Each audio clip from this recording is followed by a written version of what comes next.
Welcome to The Foundation. I'm your host, Cortez Bryant, and today we're streaming live to celebrate Virginia State University exclusively on BlackStream Live. The Foundation is a series that celebrates HBCU life and culture. Historically, Black colleges focus on increasing opportunity for their students and communities. HBCUs aim to ensure that students receive an education not only focused on academia, but also engrossed in understanding Black culture, Black history, and the legacy of Black people. And what better place to celebrate Black history than the first fully supported four-year institution for Blacks in America? Look, I know Soulja Boy is somewhere mad about that right now. But seriously, a comprehensive university with a student body of over 5,000 students, Virginia State is a pioneer establishment in pushing Black history forward, and today we're going to give VSU its flowers. On today's episode, we're going to brush up on some of VSU's history, and we're going to find out how a one-building college grew into an institution that has degrees granting programs in 4 undergraduate schools and a school of graduate studies. I'm sorry about that.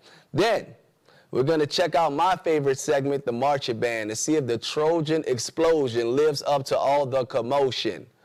That's right, I could rap a little bit, but it's not about me. After that, we're going to sit down with Dr. Alexis Brooks Walters, VSU Assistant Vice Provost for Enrollment Management and Student Success, to see how the students take advantage of the VCAN and specifically highlight on STEM undergraduate and graduate programs. To wrap things up, we're going to talk to Dawit Haile, Dean of VSU's College of Engineering.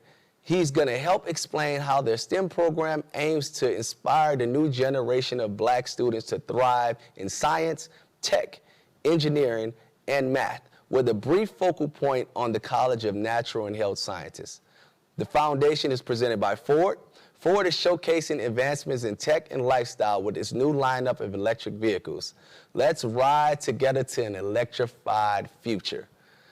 Any school that's had the notable Black billionaire businessman Reginald Lewis as an alumni automatically lives up to a certain prestige. Take a look at this video to see why VSU holds up to its name. I am honored to stand here and welcome you as we celebrate the birth of our illustrious institution. On a day like today, we can reflect on who we are as a university. Not just our mere existence, but our status in the community and amongst other colleges and universities. I can only imagine a fight 134 years ago, where an institution was tailor-made for African Americans who were once denied the right to an education, now had the opportunity to be great. In a recent conversation I was part of, an educator looked to convince me of how my HBCU was not a reflection of the real world. I choose to believe otherwise, as history reflects. Here at Virginia State University, we have a melting pot consisting of a diverse culture, intelligence that compete with the best of the best in colleges and universities, a global consciousness that aids in the advancement of society, and it's all because of Alfred W. Harris, who only longed for a place where all may go and drink from the fountain of knowledge. So today, I greet you in the name of stellar academics. I greet you in the name of state-of-the-art facilities. I greet you in the name of nationally recognized faculty. I greet you in the name of innovations changing the landscape of technology. I greet you in the world-renowned performance organizations. I greet you in the name of an exceptional athletics program. I greet you in the name of committed service to our surrounding community. I greet you in the name of a rich and illustrious history. I greet you in the name of those who have come before us. I greet you in the name of those who will carry the torch and continue to pave the way. I greet you in the name of a man with a vision who made today possible. Welcome to the crystallization of a dream. Welcome to Virginia State University.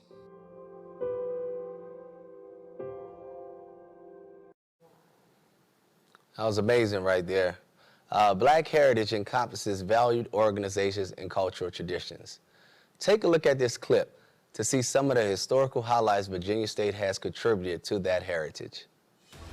You have the power right now to transform your life through education and a commitment to learn. You have the power right now to build a life you love through preparation, hard work, and dedication. You have the power right now to shape your life.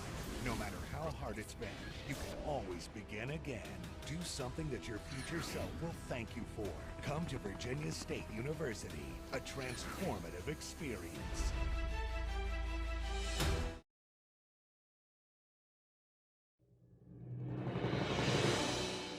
Welcome to the land of Troy at Virginia State University.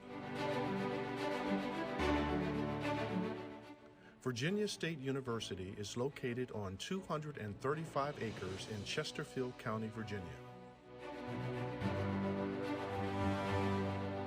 It overlooks the beautiful Appomattox River just outside the city of Petersburg, Virginia. Virginia State University was founded in 1882 by Delegate Alfred W. Harris, who dreamed of one day creating a place where all may go and drink from the fountain of knowledge until their ambition is satiated.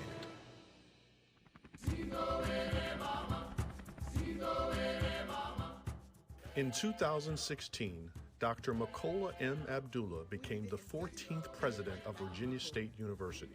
Invest in the right programs to provide a quality return on investment for the nation. A native of Chicago, he is considered the youngest African American to graduate with a Ph.D. in engineering. Thank you. Let's continue to move forward. President Abdullah emphasizes several areas to sustain VSU as an 1890 land-grant university. I'm here to become a computer systems analyst. The areas of focus include providing a transformative experience for students, I'm here to become a manufacturing engineer, strategically investing in academic programs, help me achieve my goal, partnering with others as a university to tell the VSU story. We transform lives. Embracing the university's land-grant mission since 1882. And embracing Virginia State University's role as Virginia's Opportunity University. I'm Angela Bassett, here to ask you to support Virginia State University. We have to learn the secret to our success. How are we able to outperform others? Let's take a tour of Virginia State University's newest building. The Vsu Multi-Purpose Center was opened in February of 2016. Within our new arena event facility, we have approximately 5,200 fixed seats, and we can accommodate nearly 6,200 for events. Some of the events hosted at the Vsu Multi-Purpose Center include VSU Trojan basketball games, various concerts, open houses, conferences, and commencement. Within the MPC, we have our Welcome Center, which is where prospective students, parents, and counselors come to learn about the university and take a tour of our campus. We talked about the mix window. The Mass Communications Department is also located in this building on the first floor. I still heard a lot of background noise on some of your projects. If you're looking to have a career in television, radio, public relations, print media, or journalism, this is the major for you. On the second floor, we have our athletic department. Virginia State University is a Division II school member of the Central Intercollegiate Athletic Association, also known as the CIAA, where we participate in 17 sporting events. Why choose VSU? Me?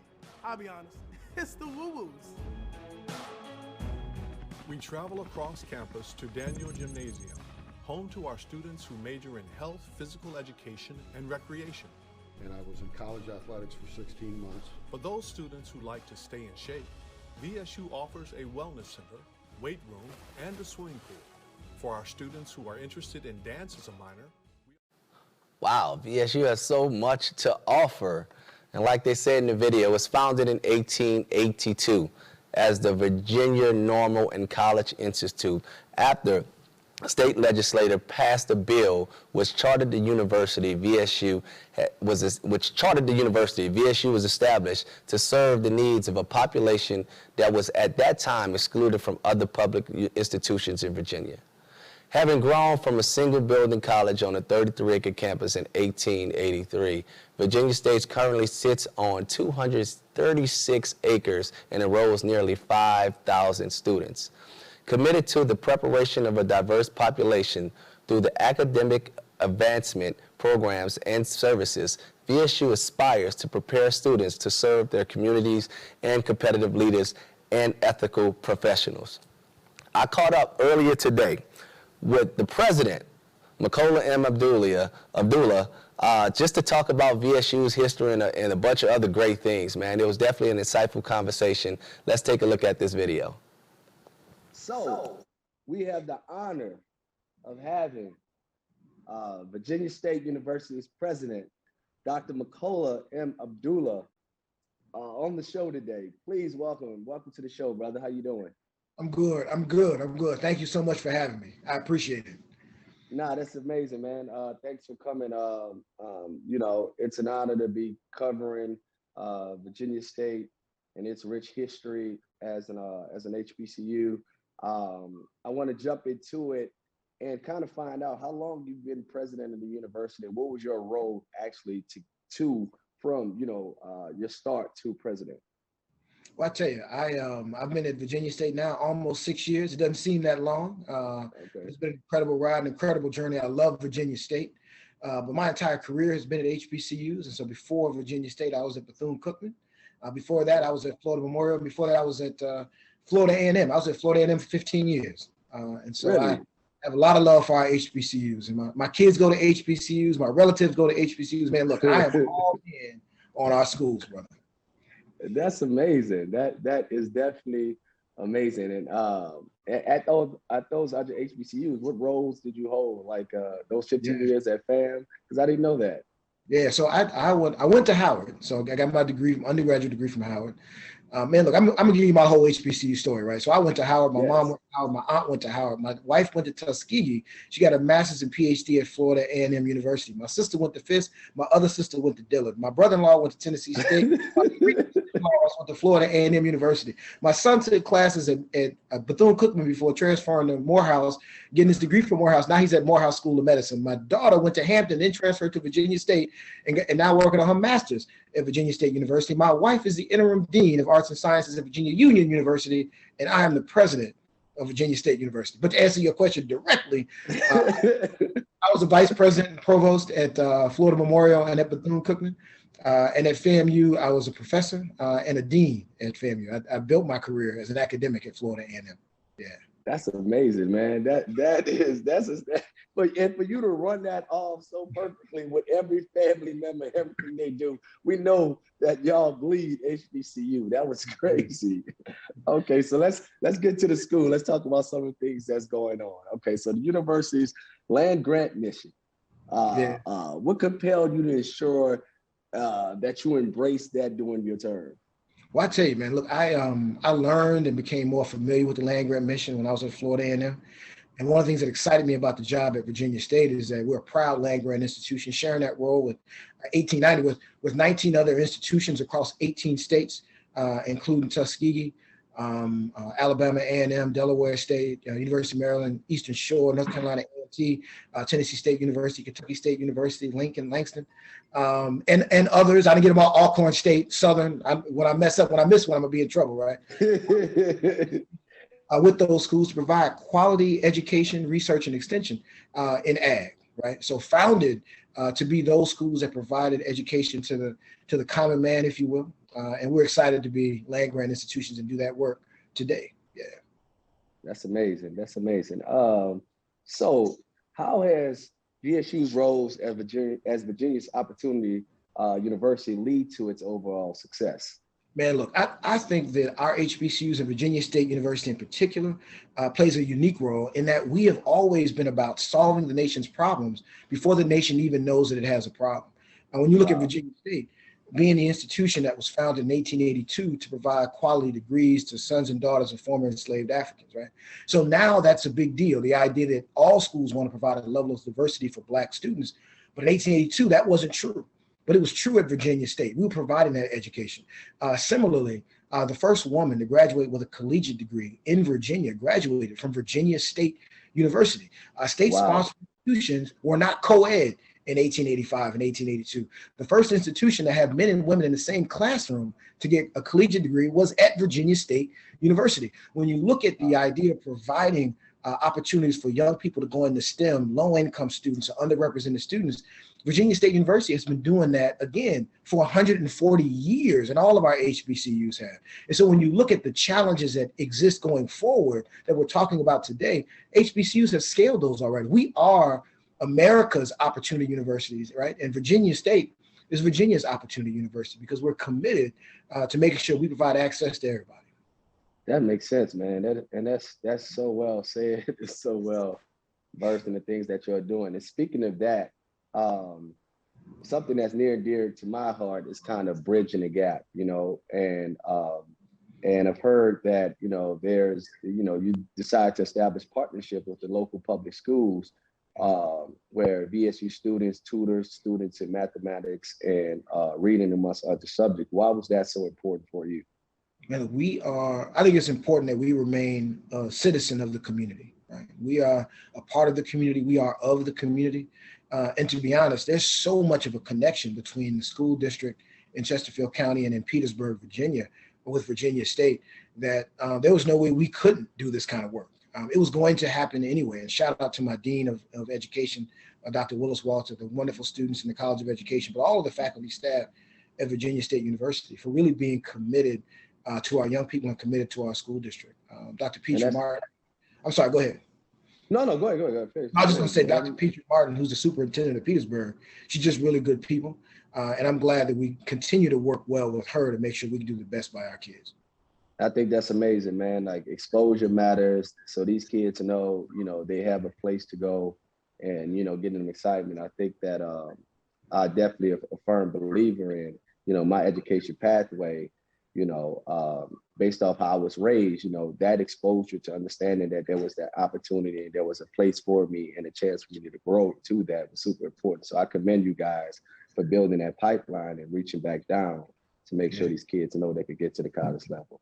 That's what's up. So speaking of academic excellence in this pipeline, so the Academic Center of Excellence is a one-stop hub for first-year students to receive career academic advising and tutorial services. What sets this program apart from your average first-year experience courses at other universities? Well, look, I tell you this, I think a lot of schools are doing it, but it was important that Virginia State did it. We wanted to make sure that when our students needed help academically, that there was one place for them to go. And so, because sometimes the students don't always are able to well form the question to know exactly what it is that they're looking for. Do they need tutoring? Do they need advising on career services? Do they need help with orientation? Do they need advising? Sometimes questions are even more broad than that. And one of the things that I hate, and I know students hate, is when they go to an office and say, well, can I get some help? And they say, well, you know, the right office is on the other side of campus. They call it the Trojan Shuffle, and I imagine that Jackson State alma mater called it the Tiger Shuffle, right? So that we cut that down is we try to put as many offices together that are similar so that even if a student ends up in the wrong place, it's not across campus, but it's down the hall, right? And cross-train people to be able to answer those questions, to keep people on mission and to keep students on track to graduate. That's amazing. And I want the audience to really key into that, because from my personal experience, programs like this and places like this, you know, is the difference that when people ask me, you know, what's so special about HBCUs, you know, that's that family type feeling that we get when we coming from the Black household and Black home. That's extra services to make sure that, you know, we're getting all the resources and tools in order to be successful, you know, and compared to some of my colleagues who went to PWIs, you know, when I tell them that, I was like, listen, I felt like I was leaving home from New Orleans for the first time outside of that city. But, you know, when I got there, it felt like an extended family, you know, so I think programs like this definitely, you know, lead toward that and make a student's experience with that transition makes it even more better. So that's super dope. But you said something deep though, and you don't mind if I pick it up, go ahead. That's the main thing, right? It's the programs, but it's really the people. When you are a proud alum of Jackson State University, but when you say that phrase, you're really talking about the 5 or 6 people that made an incredible impact on your life, right? You're thinking about them right now while you nod your head. Absolutely. And that's the thing at VSU, and that's why I'm so excited and so proud of the faculty and staff at VSU. And I always tell the students and the alums when they leave and they say, I love Virginia State, I tell them, say the long version, right? Say the names of the people let folks know, right, that it was Miss Absolutely. Pam in the dining hall and Miss Ruby, who was a security officer, right? Let them know who the Absolutely. stars were that helped you get out and get through. So, yeah. That's amazing. And you're right. As you were saying, I definitely was nodding my head thinking I was part of Silent Boom, thinking about Dr. Lewis Liddell, who gave me my scholarship, got me out of New Orleans, and my advisor, my financier, like all those people, like you're absolutely right. It was definitely running through my head to know, you know, to help me succeed and grab me in to make sure either to pat me on the back, like you tripping, get on the right path, you know what I'm saying? You hanging out too much, you know? It felt like just like I was at home with one of my parents. Great things about HBCUs, man. Let's talk about inclusion now. This was, I read this, and this is kind of a first. I had never seen this before. You know, there's an advisory board, and I'm going to read all this right from my phone because I don't want to mess this up. Advisory board for lesbian, gay, bisexual, transgender, queer, questioning intersex, ally plus within the student body that's been curated on campus. Like I had never, you know, talked about inclusion, including everyone and having a place for everyone. What is that about? Man, look, I think that the best way to provide a quality education for young people is for them to feel comfortable and inclusive on campus, right? We are trying to train the next generation of educators, of accountants, of engineers, of social workers. And we need to make sure that people have the time and energy to study, to get all the knowledge that they can get. And so I want them to feel comfortable on campus. I want everybody to feel comfortable on campus, to feel welcomed on campus, because the more welcome they are, right, the more they're going to study. See, people forget the reason why we have residence halls is so students don't have to worry about where they're going to sleep, so they can spend more time studying. The reason why we have dining halls is so students can eat, so they don't have to worry about where they're going to eat. It's all to make them contribute more to their academic performance. This is the exact same thing, right? And if we can do, and if we can be more inclusive and be one of the best HBCUs at doing that, one, we'll make ourselves proud, right? But two, we will better train the next generation of professionals to be able to take on the world and to be who they are authentically while they do. Absolutely. I think it's really important. And there are other universities that are doing it, so I don't want to, you know, take credit at all in the HBCU space. But if we can present something to our young people to say, you know, you don't have to choose when you're choosing an institution. You don't have to choose about whether to embrace your Black identity or embrace your queer identity. You can embrace them both and come to Virginia State University. Our HBCUs will have more students. And so that's amazing. I'm committed to it, and we're committed to it at Virginia State. That's amazing. That's amazing. So you earned your undergrad degree from Howard. Yeah. What was your experience like? You know, one of your favorite HBCU experiences, and as you just ran down, you probably have a lot based off all the family that you have in all those areas. What was one of your favorite memories during your HBCU experience at any level? And how has going to an HBCU prepared you as president of an HBCU today? I'd say this, one, I wouldn't be here without the mentors and the people I had at Howard, right? You were saying something earlier and you kind of said half of it. I'm gonna say the other half, right? But sometimes you had people pat you on the back and sometimes they kicked you in the butt, right? And so the experiences that I had that were the most endearing that I remember today are the ones when I got kicked in the butt. When somebody said, you know what, you're bright, you have all the things ahead of you, you can do anything you want, but I'm not gonna take less than your best, right? And forcing me to bring my best all the time, right? So those are the most memorable experiences. And that has helped me, right? When people poured into me, I can't pour back into them, right? So the only thing I can do to pay back the mentors and the teachers that I had is to pour into others. And so it's given me all of the energy and the fuel to try to do my best at Virginia State to make sure that we have a quality experience for young people here. So, and on the other side, so I am, I like to say the all-time leading scorer in intramural basketball, all-time. not because I'm an exceptionally great player. That got to be debatable. Wait, that's a stat. Is that a real stat? It's a real stat. I just made it up. And I'm the all-time because ain't nobody. I've played intramural basketball now for 30 years, right? 35. Nobody's played longer than me, so I have the longevity record. I average 2 points a game, but it doesn't matter. I still got the all. Hilarious, man. I got one more question for you. So, wait, I lost my question. I lost my last question. Where's the, and this is the Ford question. Ford, Okay. I'm sorry. I gotta have this question out of all questions. Man, sorry about that. Where is oh, I never downloaded. That'd been good. Okay. All right. So Ford has this motto right now that the future is electric, right?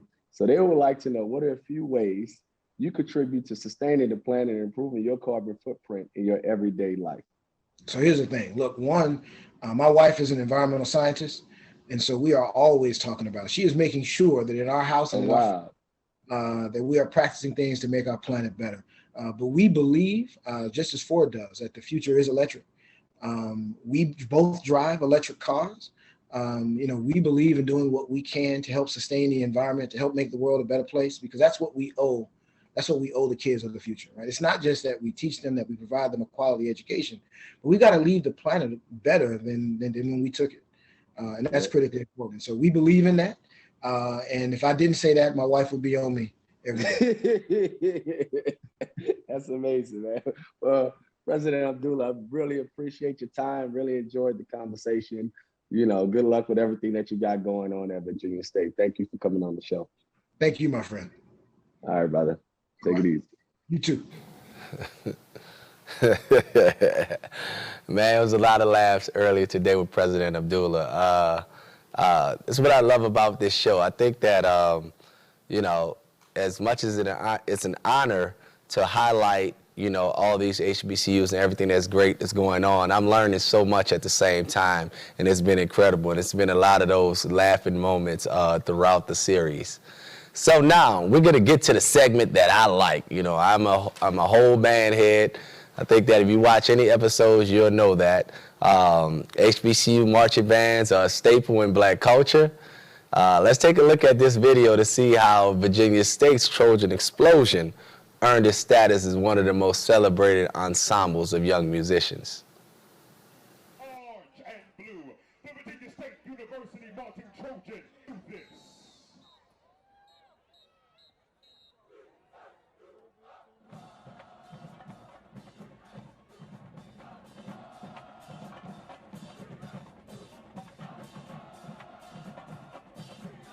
Ladies and gentlemen, now the Jackson classic hit, Cortez.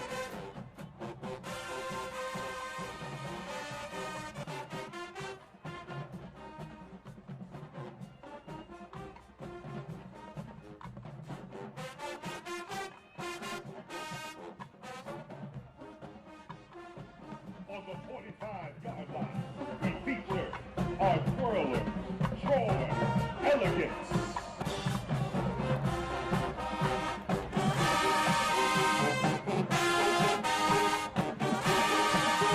With your optical illusion, as we bring to you the doom of the C-I-AA, performing to fall in love by hair, featuring live, the lovely lady of the essence of Troy. Performing to the classic Drew Hill hit In My Bed.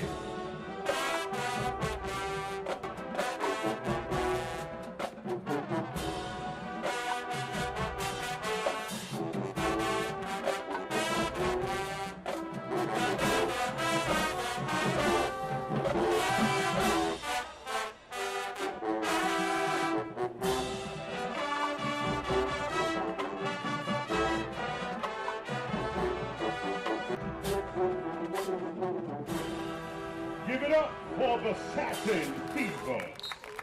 And now it's the moment you've all been waiting for. It's showtime. Watch as the explosion down with another one of its days. As we get down.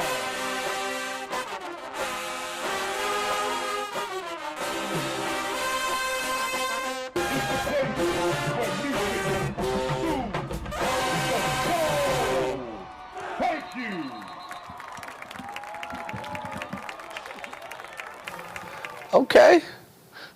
Okay, Virginia State, I see y'all out there. I see you. Okay, all right. So the Virginia State University Trojan Explosion is composed of the instrumentalists, the Essence of Troy dancers, Satin Diva flags, and the Troy Elegance twirlers. From musicianship, drill formation, and drum majors to the announcing, song arrangement, and auxiliary, the Trojan Explosion provides a unique yet fulfilling experience that elevates the tradition of HBCU marching band. That said, the Trojan Explosion is one of the most renowned HBCU marching bands in the community.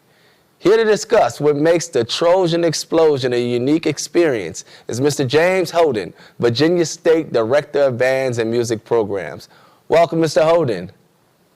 Thank you very much, sir. How you doing? How you doing? I'm great, brother. I'm great, man. Welcome to the show. Welcome to the show. It's a pleasure to have you.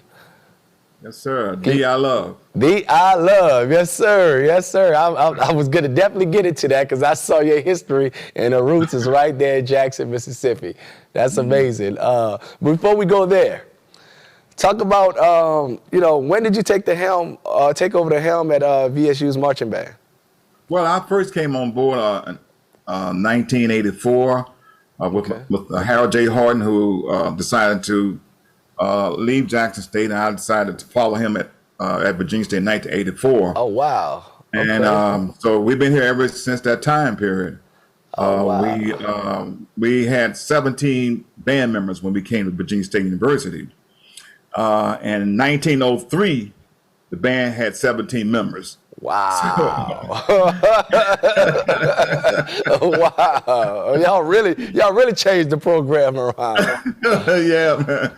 It was a shock coming in from Jackson State University, but we decided to stay here, and we developed. Delphine Lewis developed the essence of Troy, the dancers. They had batons at first, so she decided to put the batons down, and let's have dance just like the J sets. Yeah. Okay. Mm-hmm. That's amazing. So.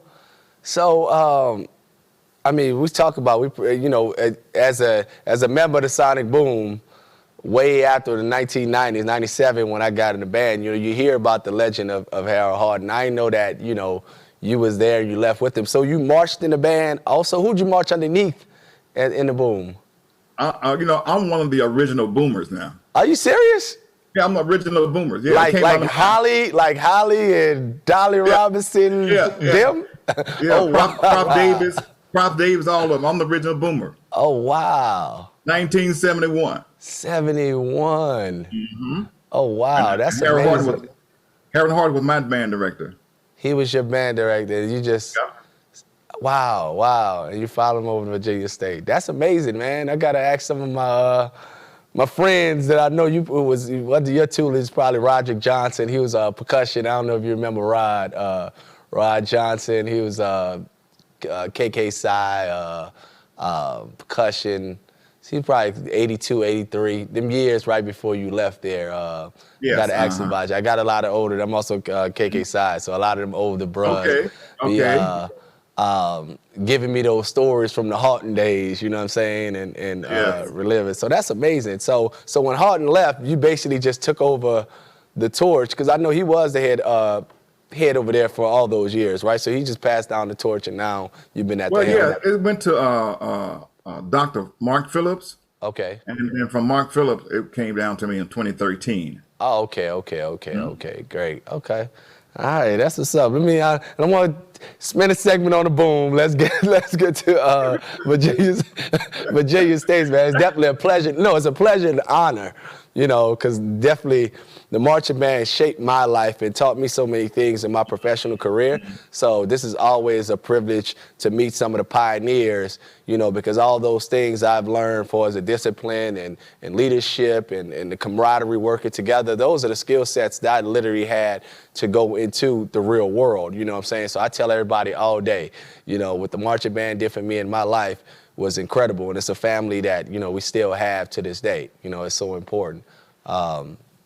So let's talk about becoming a member of the Trojan Explosion. What's the day in life like for a member of the band over there? Well, we practice it like all other bands do, and we have a schedule that we really stick by our schedule. We start at 6:00 p.m. and we stop at 8:00 p.m. Oh, that's and nice. We try to, well, yeah.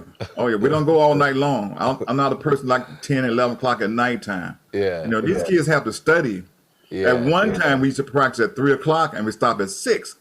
But when we finally purchased some lights for the field, then we started at 6 to 8 o'clock, 8:30. And on Wednesday night is our study night for all the band members. So we stop rehearsal at 8 o'clock from 6 to 8, and then they go study up to about 10 o'clock. Oh, that's amazing. That's amazing. Academics first, man. That is amazing. Number one. That's amazing. So you talk about the essence of Troy. Why are they so important to the band program? Well, you know how that works. You know, you got to have the dancers up front. Yeah. Well, they sometimes they add a little more spice to the shows and the amusement for the people. And so, you always have to have some dancers, up front, and they are very good. Yeah. So I've heard. I don't think I've seen. No, I did. One day I did see Virginia State at a Honda one year. Definitely was impressed. And speaking of, you guys are known for having exceptional musicians. Like for a student that's trying to come join the program, what's the audition process like? Well, all students have to know the major scales, arpeggios. They have to be able to play A2 study, and sight reading is one of the most important things, because once I pass the music out, I don't have time to be teaching 1 and 2 and 3, and I want to go straight into the music. Let's play some music, man. Let's play, and that's what they have to do for an audition to come to Virginia State University. And especially in 2 hours, 6 to 8, they better be on their P's and Q's. You better believe it, man. That's amazing. So, so you got a long, rich history. Can you say that, your experience all the way back from the original Boomer and your whole history within marching bands has shaped you to become and led you to be a great leader at the helm of Virginia State Band? Oh, sure, yes. Jackson State did a lot for me, leadership in terms of, one thing, to be on time. Yeah. That's one of the most important things. We had to be on time. Under Prop Davis, you had to be on time. And under Harry Horton, you had to be on time. So that's one of the most important things. And to look good. Have your uniform, standing tall, shoes shine, spats clean, glove wash. All that came from Jackson State. And I tried to implement that and with our students here at Virginia State University to make sure that everything, all your parts are put together. And the, like I said, the leadership ability, all that came from Jackson State. Prop Davis always told us, he said, the way you carry yourself, that's how your band gonna look. That's real. You look neat, your band gonna look neat. If you carry yourself sloppy, your band gonna be sloppy. And I have seen that on many occasions. I think I witnessed a little bit of that too. I'm not gonna say much on that. I'm not gonna say much on that. But our hats all tilted to the left. I know that. No, that was a low blow. Wait. I think that was a low blow right there to my director. That's hilarious. Yes, I've seen the tilted hats. That's what's up. So you was a saxophonist, right? Oh yeah, I'm Tower Power. T.O.P. Oh, it was T.O.P. back then? Yeah, I'm the originator of the Tower Power. You the originator of T.O.P.? Yeah, I'm one of the originators. Yeah, founders. Wow. Man, you said 71. I'm Warren Thunder myself, so I know 72, Aaron Thompson and them, they kind of came with, that's how it is. Wow. Oh, man. You're talking to one of the originals, man. Yeah, this is an honor right here. I'm about to go brag about this. And YE too. YE also, man. YE? Yeah. What year? 1973. 73. The Mega 72, 73, yeah. Mega Sci-Fi Fraternity Incorporated. Originals, 73. Wow, okay. Oh, man. I got to talk to Dr. Magruder about that one, too. Okay, all right. Oh, yeah. All right. That's what's up. Man, that's amazing. So this is definitely a privilege and honor. I'm like blown away by this interview because I definitely didn't know all this. So I'm so happy to be getting all these things from you. So I heard you also lead the gospel chorale. Yes, I'm in charge of the gospel chorale. We have done so many great things at Virginia State University. I took over in 1992, And since that time, we've just been moving forward and keeping the legacy of the gospel choir, which started in 1971 under Jackie Ruffin and Larry Bland. And so I just continued the same style, the same movement, the same things that they did back in that time period. But we had add a little more spice to the music and add a little more spice to the moves. And we had been on the American Got Talent. We perform over Europe about 7, 8 times. We do a tour over there, and we stay for about a whole month, and for the Christmas holidays, and come back New Year's Eve. And we have some great, outstanding musicians who are now. One of the students played with Stevie Wonder and on Jay Leno's show from the gospel choir, saxophone. That's amazing. Okay, all right. Look at them, original, having these guys implemented to the world of music. That's amazing. And you balance that with the marching band at the same time. Yeah. When I leave marching band rehearsal, I go straight to the gospel choir rehearsal on Tuesday and Thursday at 6. I do have some assistant directors who help me out, and I run straight to the rehearsal along with a guy named Perry Edmonds who direct the choir for me. I make sure that the horn section, I work with the horn section and part of the rhythm section as well. That's amazing, man. It's definitely been an honor today. Definitely been a privilege.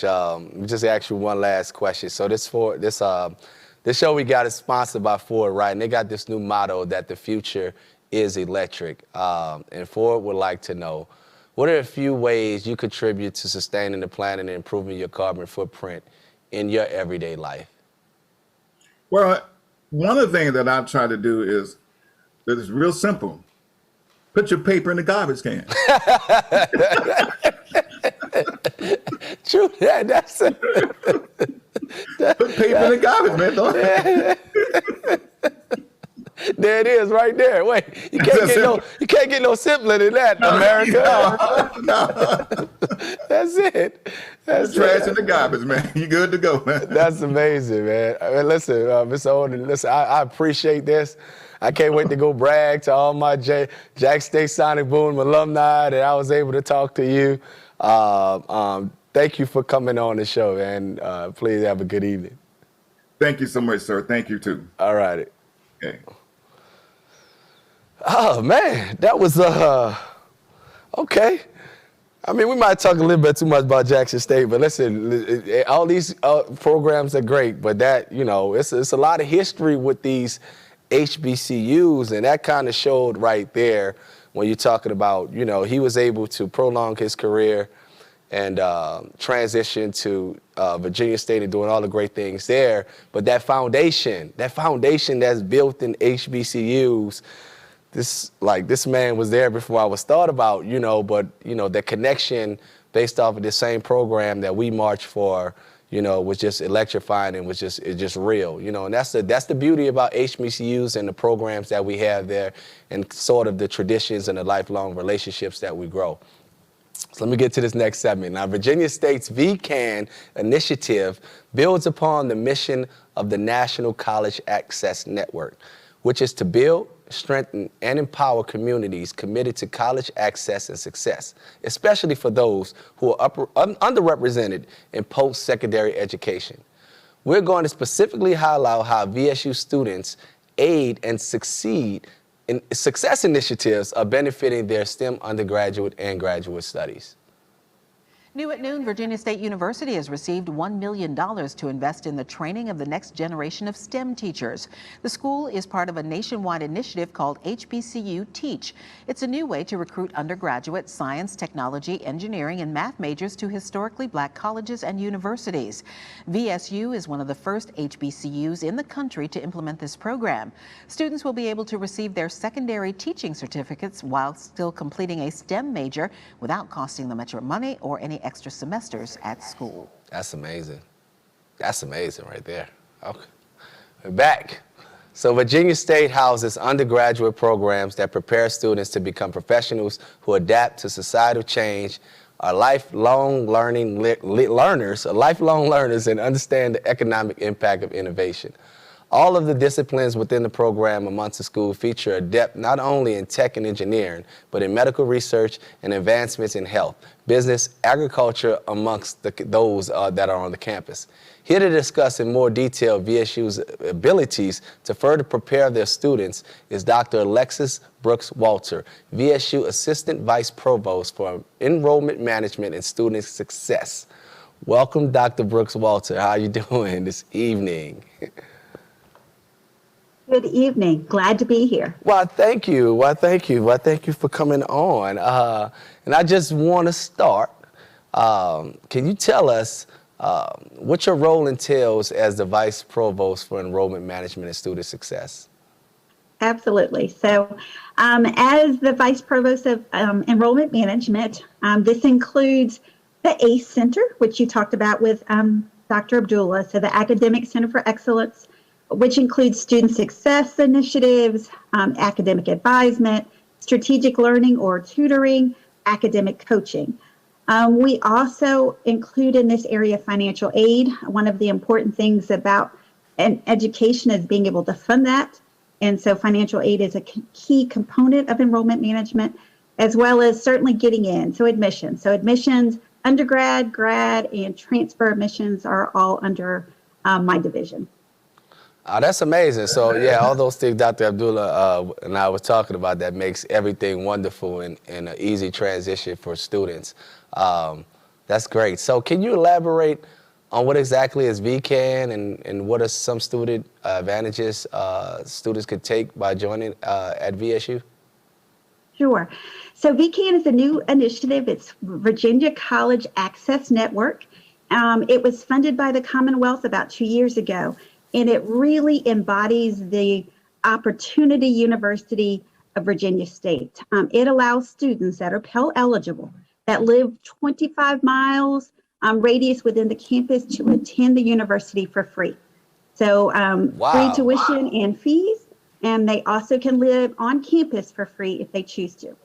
And we can accommodate up to about 300 freshmen per year. Are you serious? Completely free. So, wait, that's amazing. See, I'm learning so much doing this show. So that really can have a great impact on the community as a whole with that type of program, right? That is its purpose. It really is not just giving these students an opportunity, but it allows them to live in the community, help and work in the community, and ultimately we hope it will help the economic as well as the prosperity and the health within that area. So that's a wonderful opportunity. That's so profound, man. I think that a lot of other states need to be looking at that model when it comes to, especially a lot of HBCUs that I've been to, you know, within Black communities, are built within Black communities right now. So to have something like that would be incredible. And also what Dr. Abdullah was talking about earlier, you know, we're talking about, you know, this pipeline program where, you know, you got the college kids reaching back to the high school kids in that partnership, and then they literally could have a free pipeline to college, free housing.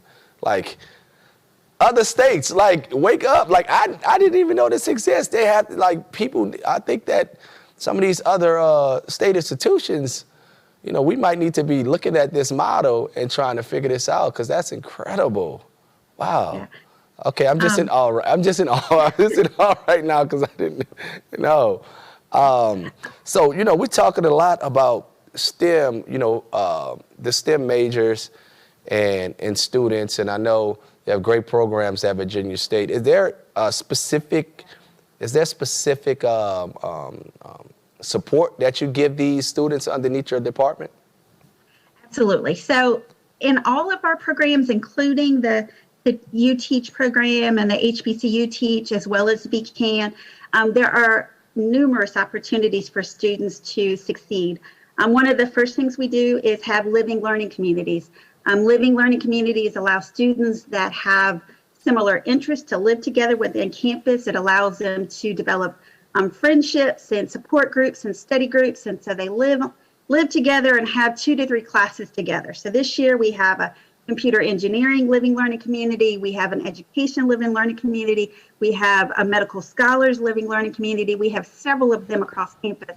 And those students have their residence life assistants that live with them or within that major. So it allows them to have someone to support and ask questions of an upperclassman. It also allows us to have study hall within the residence hall. So the classes are often there. You just walk down the hall and there's a study group happening within the area. So we are doing, that's one of the initiatives we're doing to support students in that area. We also have 24-hour tutoring online, as well as peer tutoring that happens up till 9 or 10 o'clock, as well as professional writing tutors, or they're hard to call them professional writing tutors. They are master's credentialed professionals that will help you with your writing. If you want in person or if you want online, you can do it online, synchronous or asynchronous, so at the same time, or you can submit writing and it can be returned to you back in 24 hours. We have academic coaching, happens every day. Time management seminars happen almost every day. So we are really, especially with VCAN, the STEM support, the teacher support, really wrapping our hands around the students, because it's not just important to get them here, but to get them graduated. And we are committed to that persistence so that they do well. It's blowing my mind how simplistic these ideas could be, and it's not happening everywhere. Like students literally with the same major, same common interests, working together, spending time together in the same residence, is like, that's creating this community of like, that seems like something that could really change, because I'm thinking like, we didn't have that like when I was in undergrad, you know, we just a place with, you guess who your roommate was, but you know, that's just seems like it makes so much sense. It could absolutely help a student early, you know, just having a support, just a person, you know, to support them, and it could have along their way through their college journey. So that's incredible what y'all doing at Virginia State University. My goodness. Wow. Listen, that was, man, so great. That's been incredible. So I'm gonna just jump to the last thing, because this has definitely been vital information, and the things that you guys are doing are remarkable. So this part of the show is sponsored by Ford, and they have this motto that the future is electric. And Ford would like to know, what are a few ways you contribute to sustaining the planet and improving your carbon footprint in everyday life? This is a wonderful question, and I'm so glad you asked. Okay. As part of my role in ACE, I also help coordinate our first year class. So all students take a first year class throughout their first semester, kind of like an orientation. Mm-hmm. But this year, they also do a service learning project, and that service learning project is about sustainability. So the students in class have to either do a recycling project, or they have built picnic tables using recycled materials. They have helped in the flower beds using recycled materials. They are working with Physical Plant to talk about the sustainability we have discussed, because one of Virginia's initiative is reducing plastic. They've all had to present a proposal on how to reduce our plastic, including straws and stuff on campus. Wow. So it has become a whole initiative of the class, because we know we are trying to prepare them for the future, and sustainability is vital. Look at that. Ford, y'all better pay attention. Y'all might need to go cut them a check. Listen, Virginia State is ahead of the game. Wow. Listen, I definitely appreciate you coming on the show. Appreciate all the knowledge. Thanks for coming. Have a good evening. Thank you. All right. Hey, Virginia State, man, I'm blown away today. This has been a great episode right here. So listen, for each of our shows this season, we'll be highlighting each of HBCU's STEM programs. In each episode, Ford will be the presenting sponsor for the Electrified Future presented by Sports segment, profiling a student, professor, research, or club lead that is part of the school STEM community. STEM education incorporates ingenuity and creativity to uncover new ideas and innovations.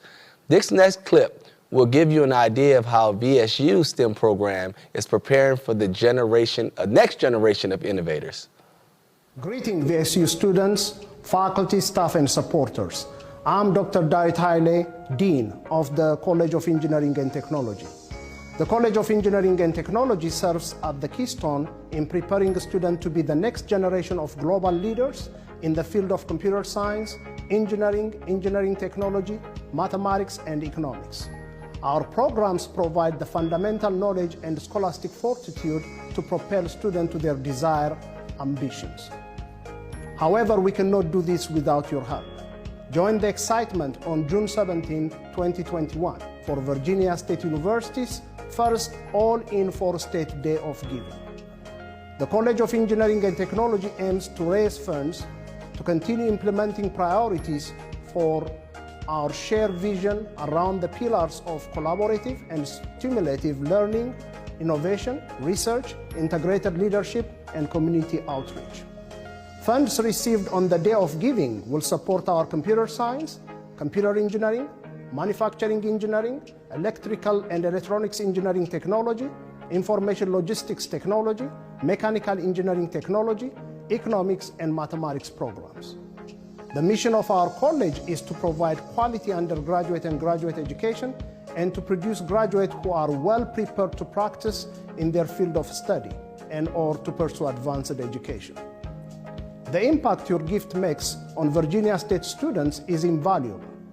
As we graduate the next generation of professionals, it is our collective desire to be all in for state as well as all in for our students.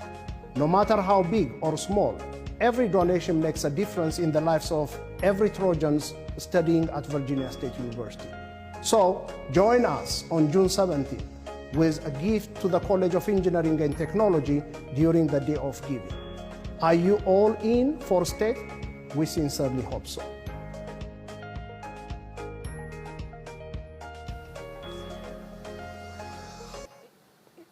Virginia State University has recently increased its investment in STEM infrastructure by establishing new master's and Ph.D. programs in STEM areas, building brand new STEM facilities, and increasing the number of scholarships and faculty. VSU is doubling down on their mission to prepare students for an ever-evolving world. With 25% of African-American graduates with STEM degrees already coming from HBCU, VSU hopes to inspire the next generation of Black students to apply and thrive in STEM by focusing on the science, tech, and engineering components of STEM. Here to explain how VSU aims to execute their plan is Dr. Dawit Haile, Dean of College of Engineering, VSU STEM Initiatives. Welcome to the show, Dr. Haile. Am I pronouncing your name right? Yes, you're pronouncing it right. Okay. Haile. Yes. Okay. I'm just making sure. I just watched that video, and I saw that you guys got $1 million, and you were raising money for that. So how did that giving go? Are you bringing in more money for the program? Well, definitely. We try to leverage all resources that we get. But as you, first of all, Bryant, thank you for providing this opportunity and the platform for me to discuss our STEM programs.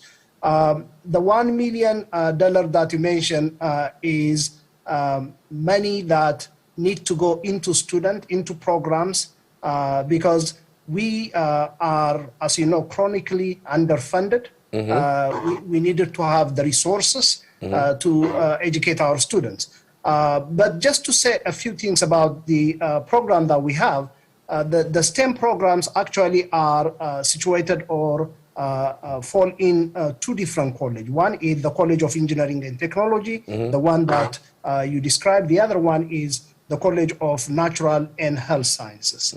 So you have seen the list of programs that we offer in the College of Engineering and Technology, but on the College of Natural and Health Sciences, we have biology, chemistry, nursing. Nursing is a completion of RN to BSN, and psychology.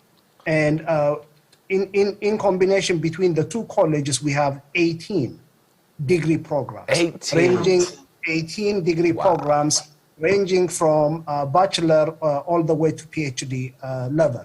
So that $1 million may look big, but when you look at the initiative that we have in place, the student that we serve, it's not enough. We need more money, yes. That's, in other words, Dr. Haile is saying 18 programs and all the things that they're trying to do as far as innovation. $1 million is not even scratching the surface. So we have to support these schools and these programs for the future. And let's get into some of those programs that you developed while you were there, which was it the computer science? Yeah. Computer science program was developed, once I joined. I've been at Virginia State for 25 years now, and we have come a long way, from where we used to be, where we had only restricted programs where we can do only limited types of education for our students. Now we have included the engineering programs that you have seen, computer science.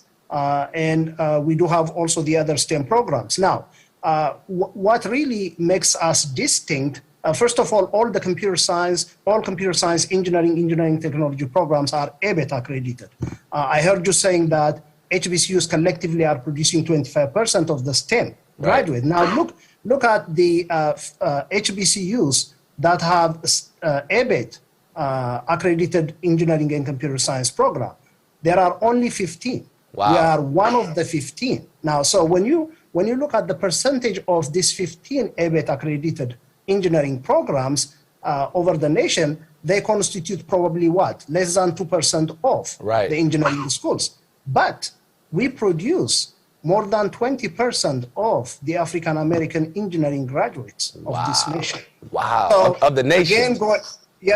Again, going back to that 1 million that you mentioned, when you look not at enough the heavy lifting that we do, that's not enough. But let me add one more thing. Go ahead. What really distinct also our engineering and STEM programs in general is the fact that we admit students with wide range of academic foundation or background. We get students that have great preparation, and also those that have the academic gap, in order to succeed in STEM fields. So we needed to work with this variety of students, at different levels when they come to us, and get them to the finishing line. That's so important, and that's so great that, because a lot of programs, from other institutions, you have to have certain scores and certain criteria in order to get into those programs. So for you guys to be, looking at the students who may have the potential but may not check all the boxes and nurturing them and growing them, that's incredible. And that's the sort of thing that people remember. And so within these programs, I was looking it up, and I saw like cybersecurity and like data mining. Like I feel like those with the age of technology are so important. Like why do you think, from your opinion, developing those type of programs and having them on campus at Virginia State? Well, if we are not the one to do it, who else? Right. Because remember, first of all, those students, as you described, that may not possess the high score in those standard exams, but who have the great potential and the disposition to do well if they are given the chance, may not be able to join engineering and computer science programs or STEM programs in other universities, because there are those admission criteria that are already set in order for students to get into those programs. So these students come to us, and if they come to us, one, we have to provide them the opportunity to be educated in those key areas that are going to make the difference in the future. Those are the future fields. When you talk about data analytics, when you talk about cybersecurity, you heard about the recent hacks incident in terms of hacks. And if we're not going to produce this student that will eventually diversify the American engineering workforce or computer science workforce, then you may not be able to have a strong group of people that would develop the prevention to those kind of attacks.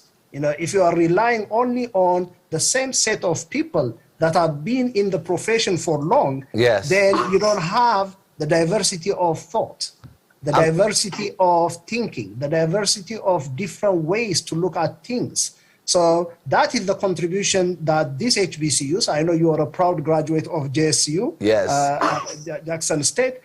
These are the things that these HBCUs, in particular us here at Virginia State, are doing. That's you know, it's so mind blowing, you know, that you're thinking so far ahead for these kids, and you have these programs there. Even in me, so my day job is I'm in the music business, right? And it's really turned to, even the marketing of music right now is turned into analytics and data, and that's how we, you know, that's how we study the consumer, the customer, and in order to super serve them. So I'm really curious to see what these kids are knowing, because, you know, I'm trying to find those guys, those people right now, you know, and I didn't think there was a place where they had black students that kind of look like us, that may understand the music culture, because hip-hop culture is the biggest culture in the world right now, but also have that skill set. Like, they could be very valuable in the future of just even the music business, because that's literally how I market every single project, album, everything that's coming out. So I'm curious. I will tap into your student base, you know, maybe offer an internship to see those skill sets that they're learning up there can be applied over in the music business. We do encourage students to look at, you know, opportunities, even if they are music majors, to take the opportunity to minor in one of these STEM areas. You know, as you said, music is also a data process. Yes. You know, there is digitization that goes into that. Yes. So for music majors to understand those processes would, you know, set them apart, you know, make them different when it comes to employment opportunities and also being creative. Yes. You know, student in criminal justice, when they come and take some of the computer science courses, they learn the thing that they do within their field in a better way. So we have those kind of opportunities that we provide to our students in terms of them looking at, you know, cross-fertilization in a way, you know, cross-pollination in a way between the different areas that we have. So amazing, man. And talk about cross-pollination, you're also the dean for the College of Natural Sciences. So just quickly, tell me about some of the advancements that y'all got going on the other side when it comes to the future technology and medicine. Right. So most of the students that come to our biology program are pre-med. So obviously there is that, you know, demanding field that we have to prepare our students to. But, you know, there is bioinformatics, you know, that connects, you know, the biology program with mathematics and computer science. Right. You know, chemistry, you know, through analytic chemistry, there is already, you know, the data process and the computerization of their field. We do have psychology program that uses, you know, AR, VR, you know, virtual reality, augmented reality. Really? For training purpose, yes. In fact, one of the researchers in the psychology program was using those technologies, you know, in collaboration with our computer science faculty to train the police force. That's amazing. You know, so, yeah, because when you are training people in terms of what could happen in the virtual setting, that would be, you know, one, it doesn't cost much. And secondly, you can avoid any kind of possible injuries or, you know, possible incidents that could happen during the training. So these are the kind of connection and relation that we have between the other STEM programs that are within the natural and health science and the engineering and technology programs. That's amazing. We're definitely doing that at my alma mater heavily with the VR space.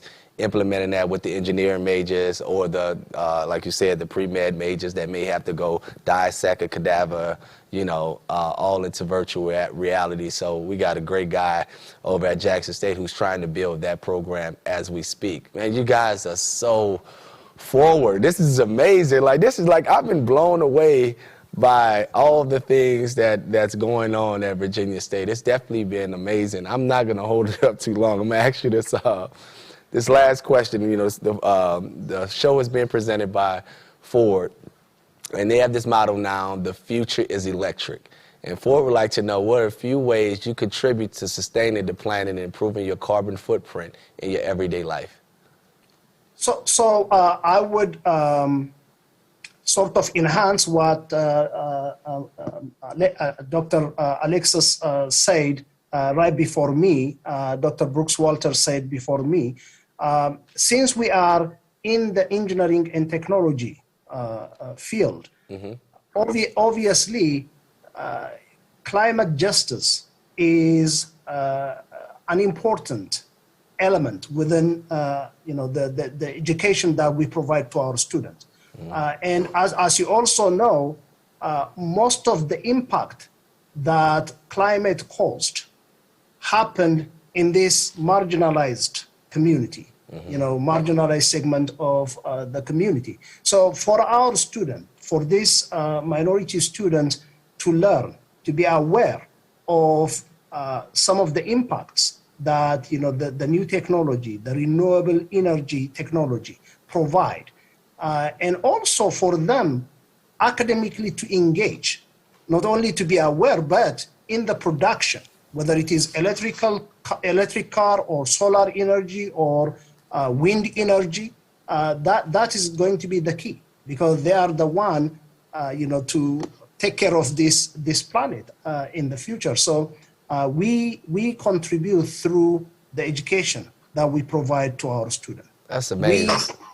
We contribute by engaging these, students that may not get this kind of opportunity elsewhere. Engaging them and also training them in this area.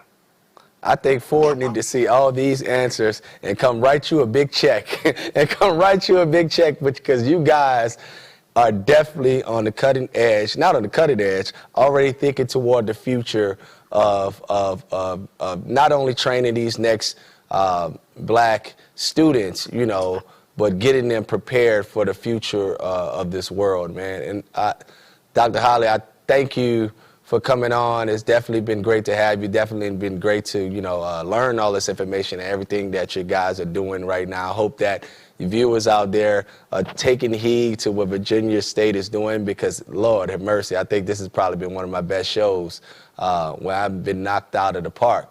And the crazy thing is, we've shot a lot of the bigger HBCUs, and the reason why we kind of this season wanted to focus on the smaller ones, that the smaller colleges, is because the big ones that get the headlines, usually overshadows what's going on at the Virginia States of the world. So I'm so happy to bring this to light, and hopefully a lot of people, will be able to see this, and the future generations of students will decide to come there at Virginia State University. But thank you. Thank you for that opportunity. We need this kind of platform to tell our story. Yes. Well, thanks a lot, man. You have a good evening. Good night. Wow. I'm really blown away about that. Virginia State University. That was enlightening. They really got it going on over there. That does it for this episode of Foundation Virginia State University. Listen, if you enjoyed the show, please join me back November 2nd at 8 p.m. We're going to take a look at the women's college powerhouse, Spelman College. Can't wait to get into that. I'd like to give a special thanks to Ford. Ford recognizes the legacy of success and the tremendous role that HBCUs serve in educating our future generation. Thank you guys for tuning in. God bless you. Have a good night.